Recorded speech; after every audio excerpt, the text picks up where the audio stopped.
तीन तरह का जल शिव को समर्पित होता है और वो तीनों तरह के जल का अलग अलग भाव है महाराज।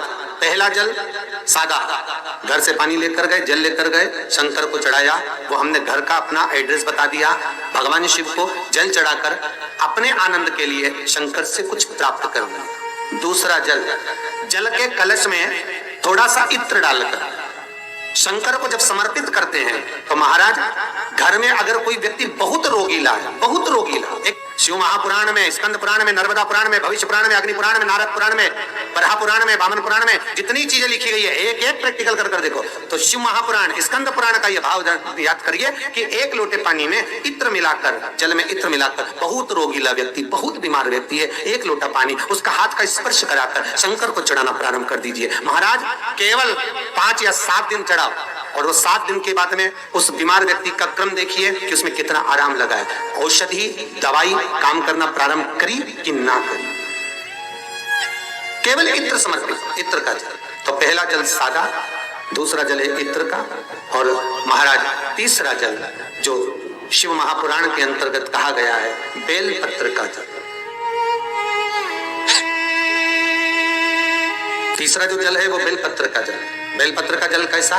तो महाराज शिव महापुराण की कथा कहती है कि जल के पात्र में एक बेलपत्र अंदर डालकर उस जल के पात्र को ले जाकर शिव को समर्पित करना, अर्थात अपनी मन की कामना भगवान शंकर से कह देना, केवल बेलपत्र के माध्यम। बोलना नहीं है हमको, कुछ हमें कुछ कहना नहीं है। 3 तरह का जल का जो व्याख्यान वर्णन किया गया, एक सादा जल जो भगवान को कहा, आपने अपना एड्रेस बता दिया, आपने अपने मन का भाव बता दिया। इत्र का जो जल चढ़ाया गया वो केवल रोग मुक्ति के लिए चढ़ाया गया। और तीसरा बेलपत्र, अगर उस जल में एक बेलपत्र भी पड़ी हुई है और वो बेलपत्र पड़ा हुआ जल आप जिस भाव से चढ़ा रहे हो, जिस कामना से चढ़ा रहे हो, शंकर वो कामना आपकी पूर्ण कर देते। जय महाकाल साथियों, आशा करती हूँ आप सभी स्वस्थ और मस्त होंगे। शिवालय रोजाना जा रहे होंगे। अपने घर से जल भरकर ले जाने से हम हमारा एड्रेस शंकर को बता करके आते हैं। उसी तरह से इत्र अगर जल में डाल करके हम चढ़ाते हैं तो घर में अगर कितना ही रोग है तो वो बाहर हो जाता है, समाप्त हो जाता है, रोगीला व्यक्ति सही हो जाता है। पर ध्यान रहे, जब आप अपने घर से जल भरें और इत्र डालें जल के पात्र में तो जो व्यक्ति बीमार है उसका हाथ का स्पर्श जरूर कराएं। फिर चाहे कोई भी व्यक्ति घर का जा कर के शिवालय में वो जल शिवलिंग पर चढ़ा सकता है, अर्पण कर सकता है। उसी तरह से अगर कोई मन की कामना है बहुत समय से पूरी नहीं हो रही है, एक बेलपत्र जल के पात्र में डाल करके शिवलिंग पर अर्पण करने से अपना नाम व गोत्र बोल दीजिए और जो आपकी मन की कामना है वह बोल दीजिए। भगवान उस कामना को तुरंत और तुरंत पूरी जरूर करते हैं। 3 तरह का जल भगवान भोले भंडारी को, भोले बाबा को, अगरदानी को बहुत ही प्रिय है। तो बहुत ही साधारण सा, बहुत ही सरल उपाय गुरुदेव ने बताया है। आप इसमें से अगर कोई भी उपाय करते हैं, चाहे आप इत्र वाला करें या बेलपत्री वाला करें, कम से कम 40 दिन आप लगातार जरूर करें, जिससे आपको उसका परिणाम जरूर दिखाई देगा। जो आपकी कामना है वह आपकी कामना जरूर आपको पूरी होती हुई दिखाई देगी, पर उसे जरूर और जरूर 40 दिन तक लगातार करना होता है। गुरुदेव हमेशा कहते हैं कोई भी ऐसा चमत्कार नहीं होता है कि तुरंत किया और हमें फल की प्राप्ति हो जाए। आप उसे लगातार करेंगे तो जरूर और ज़रूर निश्चित रूप से फल की प्राप्ति जरूर होगी। हाँ, अगर आप महिलाएं हैं, आपका पीरियड टाइम आ जाता है तो घर का कोई भी सदस्य इन कार्य को कर सकता है। इत्र डाल करके ले जा सकता है या बेलपत्री वाला उपाय भी कोई भी सदस्य कर सकता है। घर से 1 लोटा जल साधारण भर के भी कोई भी सदस्य ले जा सकता है। तो ऐसा नहीं है कि हमारा पीरियड टाइम है तो हम क्या करें, नहीं कर सकते हैं, बीच में खंडित हो जाएगा, तो इसमें ऐसा कुछ नहीं होता है। कोई भी सदस्य घर का ले जा करके शिवलिंग पर जल अर्पण कर सकता है। उम्मीद करती हूँ वीडियो जरूर पसंद आया होगा। चैनल को जरूर सब्सक्राइब करें। चलिए जानते हैं गुरुदेव के मुखारविंद से ही दूसरा और अचूक उपाय। चलने वाला व्यक्ति अगर शंकर भगवान पर 1 लोटा जल मात्र थोड़ा सा इत्र डालकर, कोई भी इत्र जो तुम्हारे पास में हो वो डालकर, अगर इत्र भी ना मिले तो किसी फूल की पंखड़ी को डालकर शिव को समर्पित करने लगता है, महीना भर लगता है, उसका मार्ग विभाजन हो जाता है, गलत मार्ग से सत्मार्ग की ओर चले जाते हैं। आप उसको शिव भक्ति में लगा दो, आप उसको शंकर की भक्ति में लगा दो, आप उसको शिव स्मरण में लगा लो, आप उसको शिव भक्ति की ओर लेकर चले जाओ।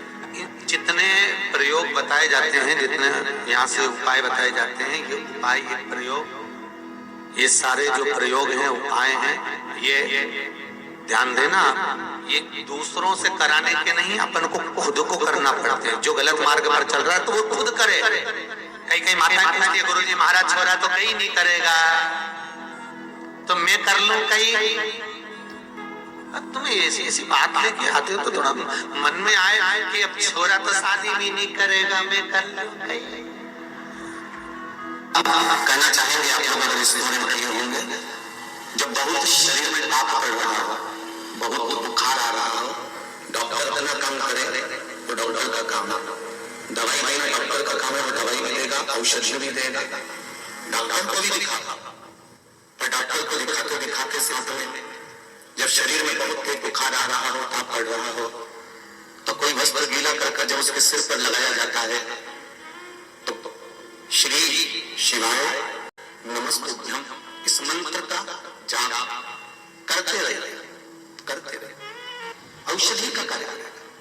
दुनिया के लोगों को यह नहीं मालूम था कि जिस बेलपत्री को हम भगवान शंकर पर समर्पित कर रहे हैं, ये बेलपत्री भी एक औषधि है। हम तो चढ़ा करा जाते थे और पंडित जी उसको उठाकर, या जो वहां के ट्रस्टी होते थे, सेवक होते थे, उसको उठाकर पानी में विसर्जन कर देते थे। पर शिव महापुराण के माध्यम से आज आपको ये ज्ञान तो हो गया कि बेलपत्री में, एक बेलपत्र में वो औषधि होती है कि वो ब्लड प्रेशर, शुगर, गठिया, थायराइड, इन सबको लेवल में लेकर आ जाती है अगर शिव जी की जड़ी में खाली है तो। आपको बीच में कहा कि रुद्राक्ष का जल लेना चाहिए। अगर कैंसर जैसी बीमारी है, ब्लड प्रेशर जैसी बीमारी है, या आपका डायलिसिस चल रहा है, या आपका लीवर किडनी गड़बड़ हो गया है, तो जो रुद्राक्ष आपको कवरेश्वर धाम से मिला हो, अभी तो फिर बंद है, पर मिला हो और हो तो उसका जल ताम्र पात्र में उस रुद्राक्ष को डालकर पानी सुबह सुबह उसका 2 चम्मच 3 चम्मच दिन भर में 2-2 चम्मच पीना प्रारंभ करिए। आपको जीवन में सुख का अनुभव होगा, आनंद। शिव शंकर जपो तेरी माला। जी हाँ साथियों, उपाय हमें स्वयं को करना होता है। बीमार व्यक्ति वाला उपाय कोई भी कर सकता है, पर अगर गलत मार्ग पर व्यक्ति जा रहा है और उसे सही मार्ग पर आना है तो उसका उपाय सिर्फ उसे ही करना होता है। इसी तरह से अगर कोई गंभीर व्यक्ति बीमार है तो उसे आप बेलपत्री खिलाइए, शिवलिंग पर चढ़ी हुई बेलपत्री लाइए, कुंदकेश्वर महादेव का नाम लीजिए, बेलपत्री खिलाना प्रारंभ करिए। बेलपत्री नहीं खा सकते हैं, उसका जूस बना करके पिला सकते हैं। इसी तरह से अगर कोई गंभीर बीमारी है, अगर कुबेरेश्वर धाम का आपके पास रुद्राक्ष है तो उसे जल के पात्र में डाल करके वह जल पिलाना प्रारंभ करें, उससे भी बहुत बहुत फ़ायदा होता है। तो ये छोटे छोटे उपाय हम सभी करें, हम तो करते ही हैं, इन उपायों को हम रोज़ाना हमारी ज़िंदगी में लाते हैं। आप भी ज़रूर लाइए, ज़रूर और ज़रूर आपको फ़ायदा होगा। चैनल को सब्सक्राइब करें, वीडियो को शेयर करें। हर हर महादेव।